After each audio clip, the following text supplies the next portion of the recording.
very special occasion and welcome fathers, mothers, grandparents, uncles and aunts, proud family members of all kinds, distinguished guests, faculty and staff to this momentous occasion. To my fellow graduates, my classmates, my peers, and my dear friends, I want to commend you on two very significant accomplishments to date. The first, of course, is on your hard work and dedication that has landed you here today as a soon-to-be graduate of Syracuse University. You all deserve another round of applause.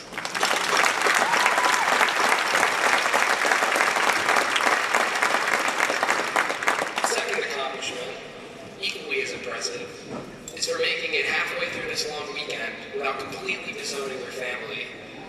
Whether it be out of total embarrassment or after that argument you had while waiting 3 hours last night at Dinosaur Barbecue. Of course, as a student, I speak for all of us when I say we're so thankful for our family members in attendance this morning.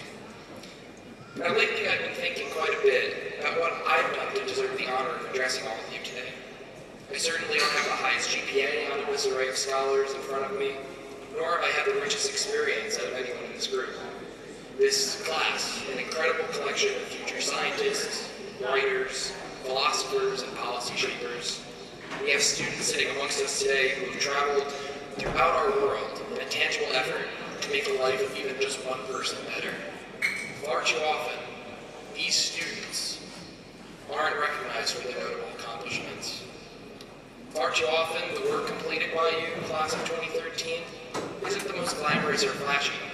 Your greatest achievements and most significant contributions to our university, our great city, and our world may very well have been crafted inside the corner desk at the library or next to a cup of coffee at 3 o'clock in the morning. The work is completed at local community centers on the north side of Syracuse, in classrooms and in courtrooms, in art galleries, and in solitary laboratories, making discoveries to advance the interests of mankind. These students, these young people, come from all walks of life, but are often overshadowed by an overwhelming sense of negativity about individuals our age in the position we, as a group of soon-to-be college graduates, are all in today. By claims that higher education is failing us, that the value of a college degree is meaningless if you can't secure a high-paying job afterwards. Are these valid points to consider? Absolutely. Voluntarily signing up for a university with the price tag of this size is not an easy decision, and I know many of us wrestled with that choice only a few years ago. But consider President Theodore Roosevelt's take on education, that a man who has never gone to school may steal from a freight car, but if he has a university education, he may steal the whole railroad. I can't emphasize how lucky we are to be here in these caps and gowns today. There are also claims that our generation can no longer live in the moment, that we can't appreciate the moment without sharing it with a few hundred of our closest friends, that our generation idealizes celebrities that are famous for being famous, or can't avoid checking Facebook a couple of times during an 80-minute class session. These are criticisms I've heard and read, but obviously have also been guilty of myself. So I ask all of you today, myself included, can we prove them wrong? Can we, as 1,200 students strong, prove the value of our degree starting as soon as we walk out of those large and scary revolving doors behind you? Can we demonstrate and truly live up to the brand of proactive, mature, and well-meaning Syracuse graduates that have sat in the very seats you're all occupying today? Can we cast off the misconceptions of students that are our age? Now, we all have stories, backgrounds, and talents, aspirations that make each of us unique. I can stand here and share how I went from entering Syracuse as a future sports broadcaster, riddled with worry and self-doubt about my future profession, to the student you see today, a confident and clear-minded future law student who's also picked up a couple of pounds since then as well. The point is that with such a vast amount to study at this university and in this great college, and so much that we can do as willing and capable college graduates, I truly believe that our individual efforts pale in comparison to what we can do as a class, speaking on behalf of our generation. Let's put that degree to good use.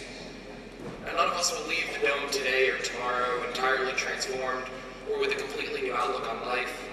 I don't expect any of you to drop all your belongings and commitments and travel around to change the world, although I do know a few of you who have already committed to such a task already. What I am asking each of you to consider is what you can do today to prove those who look upon our generation with negativity and doubt wrong. It's simply not enough to sit there and say, it's all right, because I've got a degree. We've got a lot of work to do, class of 2013.